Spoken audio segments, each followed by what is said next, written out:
evening. This is Crime Classics. I am Thomas Hyland with another true story of crime. Listen. King Arthur just buckled on his kneecap. Now the quishes, the folds, and observes himself in his brilliantly polished shield. The new leg armor he has just put on is a fine fit.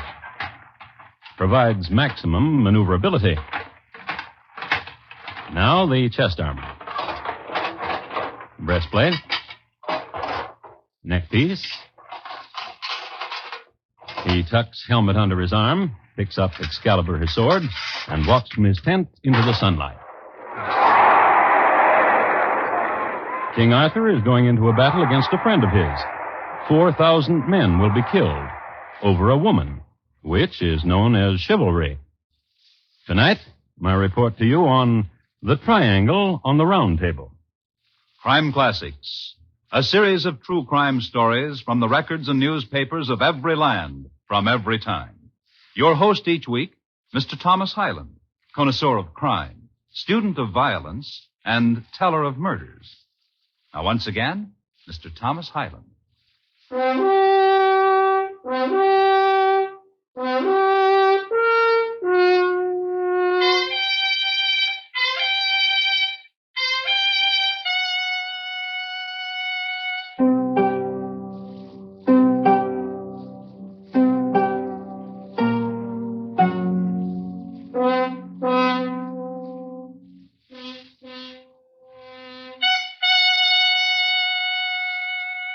Sixth century Britain, a time of myths and legend, of hunting horn and streaming banners and maidens and thistle, of sunlight slanting like a tapestry into cold castles, and pagan rites and magic and stone. And the place that concerns us, Camelot, the court of King Arthur and the Knights of the Round Table.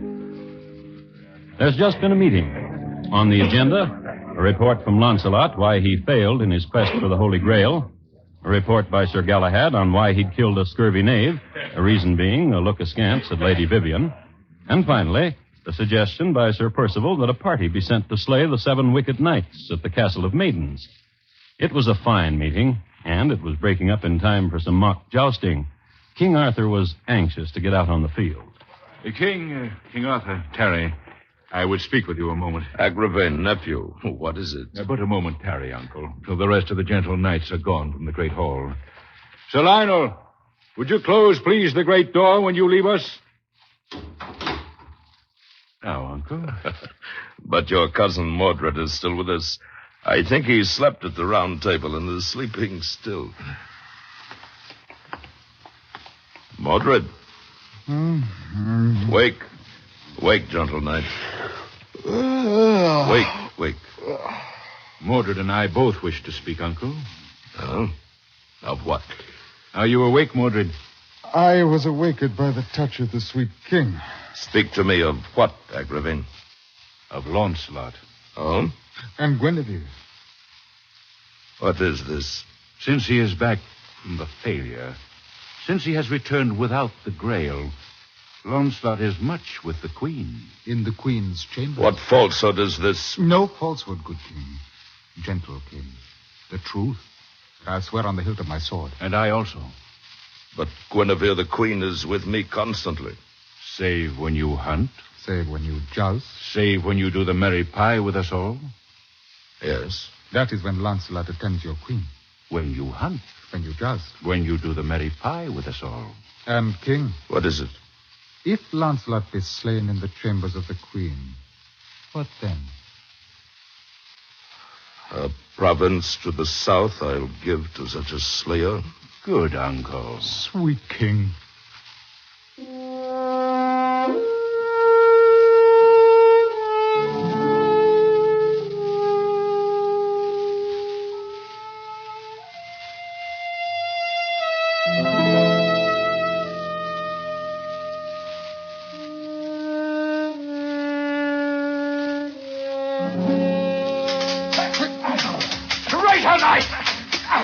Can't you, the sweet king's lady? Have at you! Oh, traitors, Launcelot! Oh, and take the bread! Spies! Adam! Vipers! I give you this, Agravain! And now to you, Mordred. Hold. Good night. Put up your sword. Yes, to your throat. That's... Do not slay me. What a sniveler you are, cousin. Do not kill me. To sneak like a crawling thing and spy! I have forgotten what I have seen. You and Guinevere. Say my lady's name again, and your tongue will be fed to my lady's goldfish. Now get from here. Go! Mordred didn't walk away, nor did he skip. He ran. He told the king that in case Sir Agravain wasn't around anymore, that worthy could be found dead in Guinevere's anteroom from a sword blow delivered by Launcelot. King Arthur, who'd had a bad day at the mock jousts anyhow, having been unseated by Lucky Lance-Thrust, well, this is all he needed. Oh, my queen. What poisonous thing has bited you? You'll die for it. Roast. Gawain! Sir Gawain, come to me. And hark to me, Sir Gawain. I hark. It's Guinevere. Again. Hark to me. Sir Launcelot. Hark to me, Gawain. The whole court knows it. Now you know it. And you wish her burned at the stake, as it has been 3 times before. But you will forgive her. Hark to me. But you will forgive her. Not this time. You say that always. I will feed her to the flames. And Launcelot. He is my dearest knight. How can you say that? He is dear friend to me. But he and Guinevere... She is so beauteous that he cannot help it. I counsel you to burn him also. This is your counsel, noble knight. 'Tis. Then it shall be done. So to it.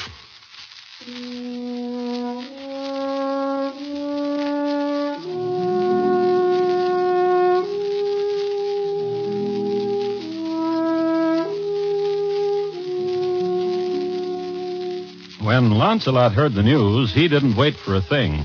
He left. He didn't even say goodbye to Guinevere. Not that he didn't love her, for this he did dearly. But he had a more spectacular plan. He waited for the day when Guinevere was shriven and tied to the stake, and the faggots were thrown and lit. And King Arthur's knights and the people were standing on tiptoes to watch. Then Launcelot and his men went into action. They did a very dramatic thing. Just as a wisp of flame had touched Guinevere's linen, they swooped down and rescued her, killed some 50 people in the process, and rode away with her. She up front with Launcelot on his horse. Launcelot. And with him set up house in Launcelot's castle, which was called the Joyous Bastion, after the good times which were had there. Launcelot. My queen. Not your queen, your love. Forever. For always. For as long as yon orb of sun climbs in the sky and...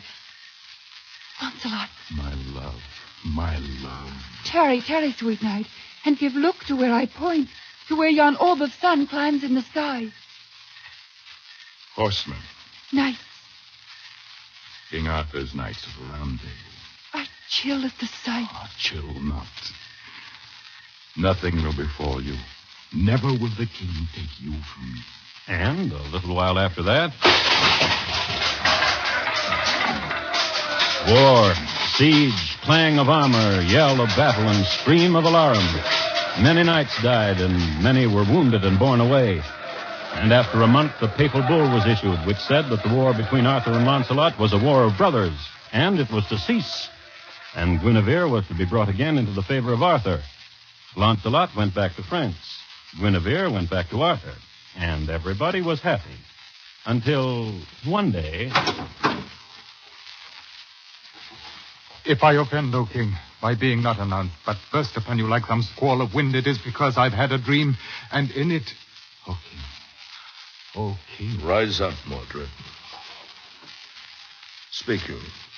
And in this dream, a mighty voice, Lancelot sits in France, said the voice, and makes plans to come here and make battle and win again the Lady Guinevere. What voice has told you this? The voice of my father. And so wise, your father, and sweet. Ere he died a mystic death on the stoop of Lady Bernice. Sweet father. And he said, tell your king, tell the noble King Arthur to get him to France with all his noble knights and make pursuit of Lancelot. Seek him, feared him, slay him. He has said this. Nodding his head, he said it. Gawain, come to me, Gawain. You have heard what says Mordred, Gawain. I heard. What say you? My father wept when he told me what he did, wept for the death of your 2 boys, Gawain, who fell in battle against Lancelot. Your father, compassionate man. What say you? But stalwart sons who can never be again, Sir Gawain. I say go. Oh, brutal day. At once. I say go. Oh, day of blood. To France. Let there be war. Let the killing start. To France. To war.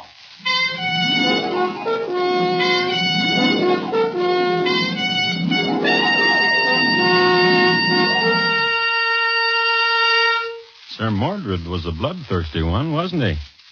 But he didn't get to go to France.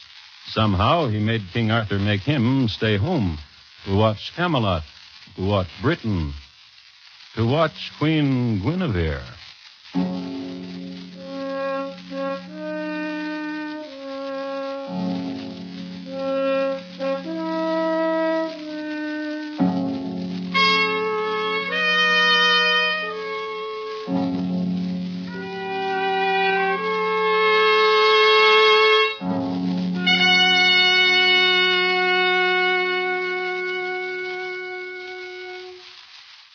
You are listening to Crime Classics and your host, Thomas Hyland.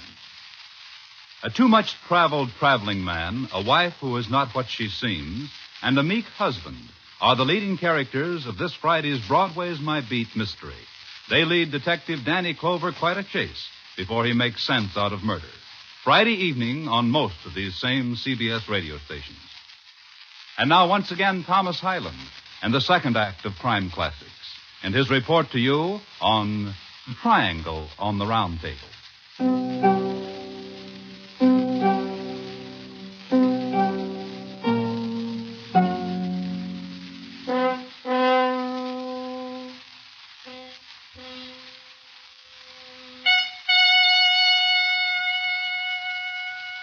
Camelot, which was the site of King Arthur's court and round table, has been variously located at Queen's Camel, Somerset, 51 miles east-northeast of Rochester, and at Winchester and Camelford, Cornwall, and at Caerleon. In your Sunday supplement recently, you might have seen where Sir Malcolm Jeddifer, FRCA, has tossed a blockbuster by announcing Camelot's location as being 20 miles out at sea, on land now sunk beneath the waves.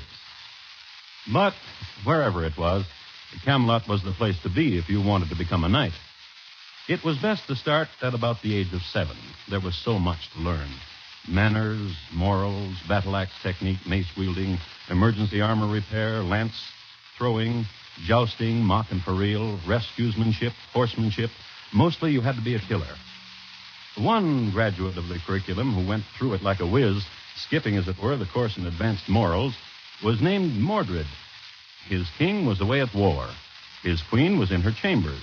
And he was at his desk, putting quill to parchment, writing up a pronouncement to the people.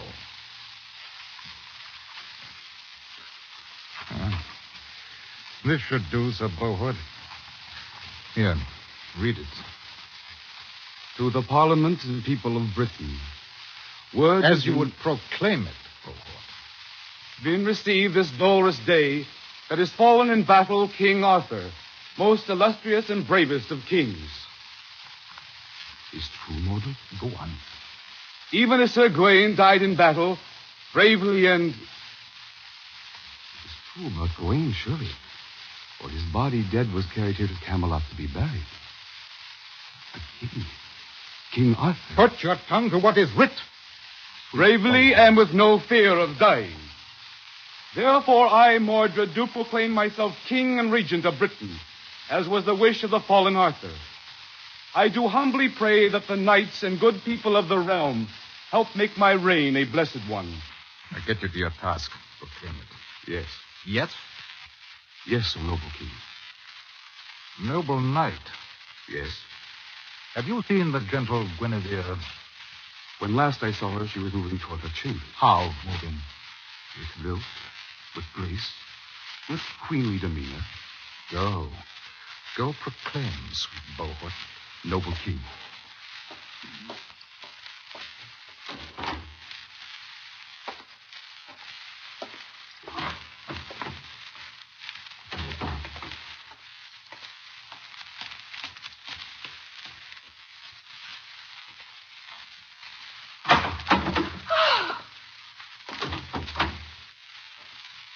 I fright you, Guinevere? What man are you to come on bed here? I am your king. King? What? Arthur is dead. We will hear it proclaimed. How do you have this knowledge that Arthur is dead? No ship from France has come with tidings of battle in a fortnight. I dreamed it. My father in a dream has told me. You make good use of your father's ghost, cousin. He is noble. Your dead husband Arthur has always said that. And as a ghost, my father is more noble and more wise. Mordred. Yes? You are a subtle beast. I sheathe my claws for you, dear Guinevere. Dearest Guinevere. No. Dearest Guinevere. Near me now, and with this golden knife, Oh, who is the beast, Guinevere? I will. I'll stick you. I'll strive to kill you for honor's sake. You beast of golden claw, you...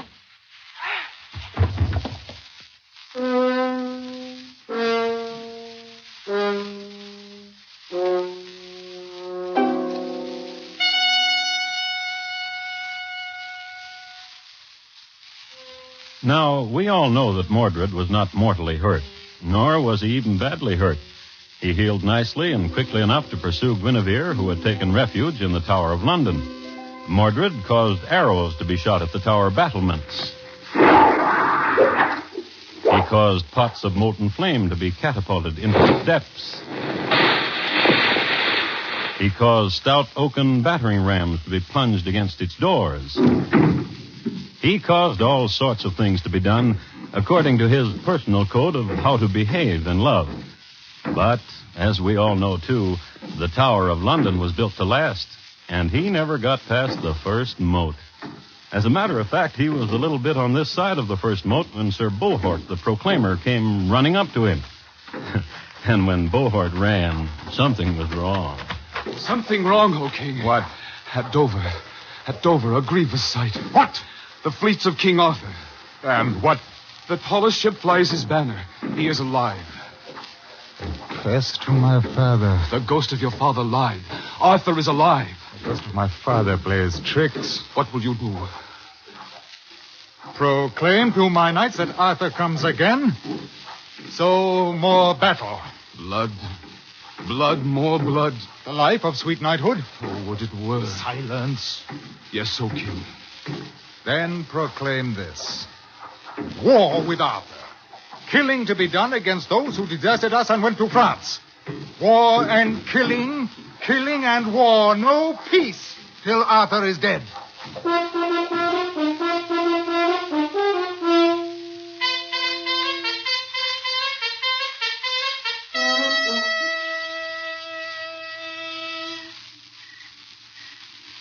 Look down there, Sir Bedivere. Look how sadly burn the fires of mine enemy, Mordred. Like blood in the night. He met me on the sands of Dover and fled before my knights. And left 2,000 dead. Of his and 2,000 good men of mine. Oh, sad night. Oh, tortured night of red moon and war fires and enemies. Eve of death. And dying to be done again tomorrow. Noble king. Go from me. Take your tears from me, sweet knight. Sleep. For tomorrow I go.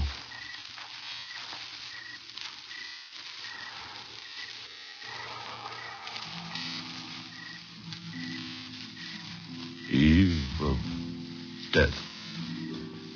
Dim, weird night and the sudden shock of dismal thoughts. How was it when there was peace in Camelot?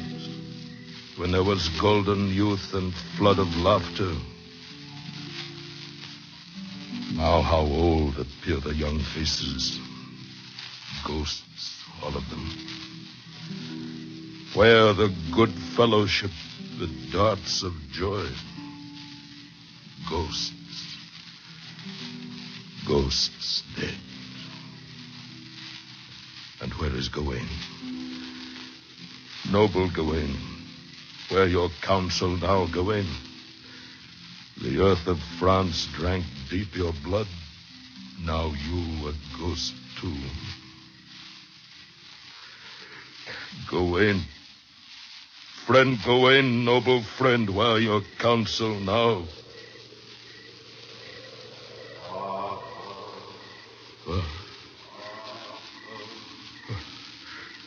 I hear madness on the wind. The grief for Gawain drives me mad. Arthur, noble king. Ghost of Gawain? List to me. Disperse your forces. What? Do not fight tomorrow, for if you do, Mordred will kill you.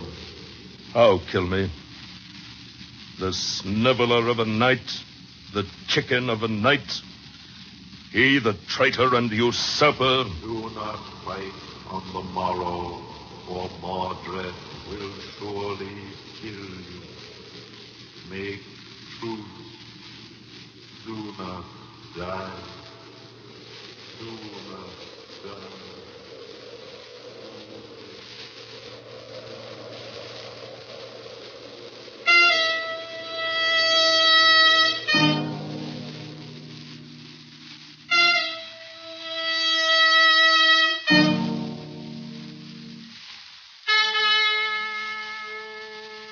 Now, that's a truly unnerving experience.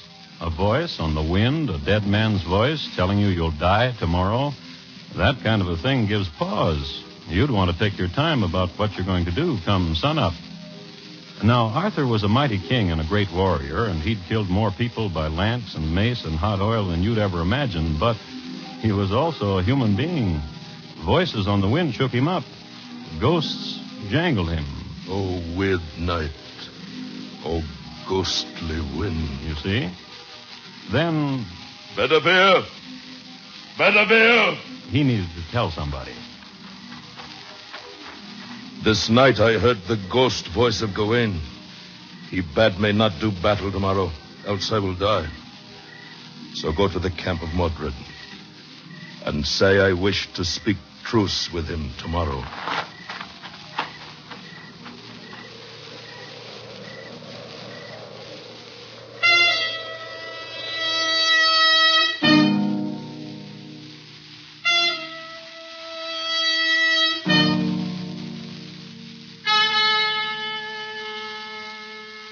And no sword will be drawn from its scabbard during this talk of truce, Arthur.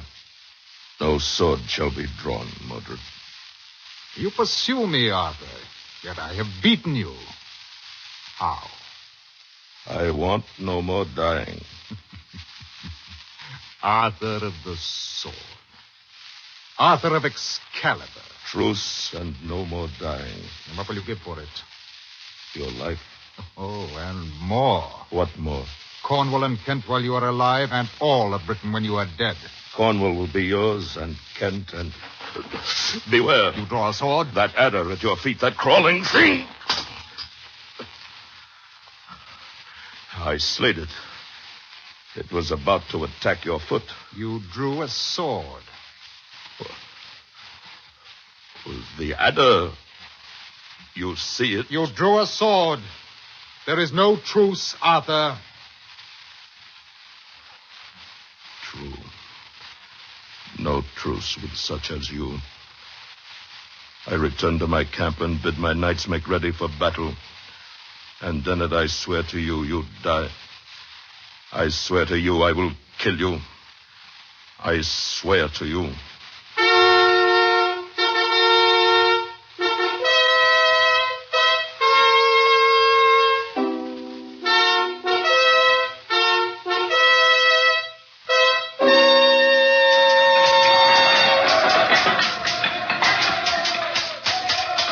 It was a great battle, and history tells us that every man who died was a hero. And many died, and the field was damp with blood. And on the fourth day, those who were still alive crept away to be alone with their wounds and their anguish, and the field was empty. But for two horsemen. How about you, Mordred? At you, Sir King?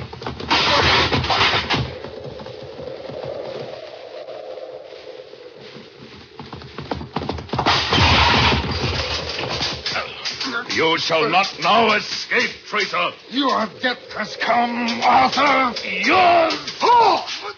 Die! Die, O infamous knight. Look down, Gawain. You were wrong. Mordred is... Vile knight, you have slain me.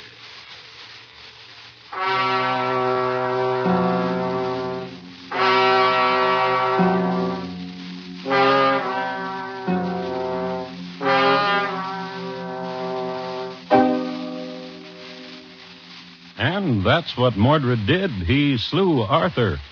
Of course, Mordred died while he was doing it, but he did it. One more thing I'd like to report to you. What Arthur said while breathing his last. I could have found a woman as good as Guinevere, but such a fellowship of knights as was mine can never be brought together again. So, that was the end of King Arthur. Guinevere and Lancelot lived for quite a while after that.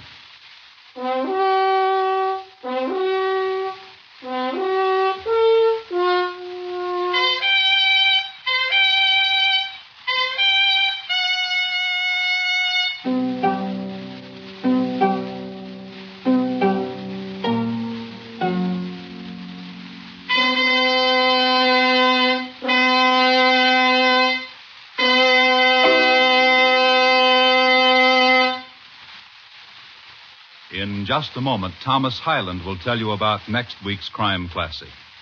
The Triangle on the Round Table, tonight's Crime Classic, was adapted from accounts and legends by Morton Fine and David Friedkin. The music was composed and conducted by Bernard Herrmann, and the program is produced and directed by Elliott Lewis. Thomas Hyland is portrayed on radio by Lou Merrill. In tonight's story, William Conrad was heard as King Arthur and Ben Wright as Mordred. Featured in the cast were Ellen Morgan, Lamont Johnson, William Johnstone, Edgar Barrier, and Bob Cole. Bob Lamont speaking. And here again is Thomas Hyland. Next week, England in 1827, and the road from Polstead to London. And a bloody road it turned out to be. My report to you will be on the killing story of William Corder and the farmer's daughter. Thank you. Good night. Imperfect minor details mar a perfect crime on Gangbusters this Saturday night. Past Perfect tells the story of ingenious cross-country identity ruse involving a Halloween souvenir and two would-be bandits with the law. It's another true crime case history, dramatized by Gangbusters on most of these same CBS radio stations this Saturday night.